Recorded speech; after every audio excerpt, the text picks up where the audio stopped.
Alam nyo, kahit anong kulay pa natin sa politics, kung Kristiyano ka, huwag mong kampihan ang kamalian, kasinungalingan.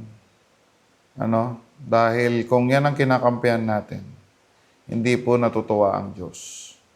Hindi po yung tao ang ibig ko sabihin, kundi yung mga maling ginagawa ng bawat isa. Kaya dapat suriin. Hindi po panghuhusga sa tao ang pag-correct sa mga kamalian po na nakikita natin. Lalong-lalo na sa mga kapwa nating mga tagasunod ni Kristo. Ang tawag po dyan mga kapatid ay accountability, bilang magkakakapatid kay Kristo. At yung pinaka-accountability natin sa mundong ginagalawan natin ay bilang mga ambassadors of Christ Jesus. Dapat tayo yung mga unang tagapagtaguyod ng kabutihan, katotohanan. At hindi po dapat pinagtatakpan ang mga kapatiran na nagkakasala para lang sa isang imahe. Imaheng simbahan o imaheng politiko. Hindi po nalulugod ang Diyos sa mga ganyang bagay.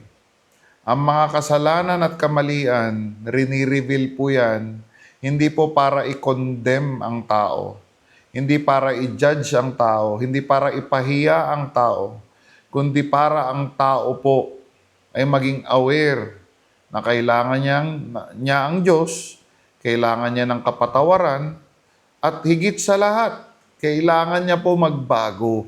Kaya po natin dapat sinusuri, kaya po may iklisya, kaya po may simbahan. Kailangan natin suriin ng katotohanan.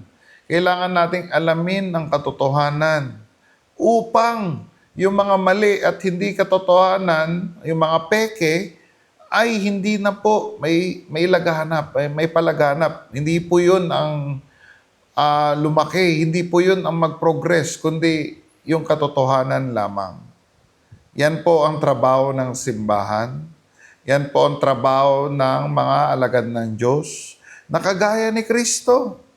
Gayahin natin on how Jesus dealt with the politics during His time. He dealt with even false teachers. He dealt with the hypocrites, yung mga they look holy on the outside but very evil in the inside. Of course, only God knows the intentions of the hearts of men. Pero may accountability po ang simbahan na alamin ang katotohanan.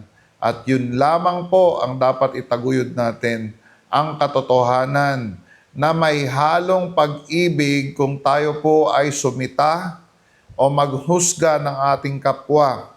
Judge with the righteous judgment. Ibig sabihin, judge correctly. At when you do and correct someone, we must speak in truth and love. God bless you. Take care.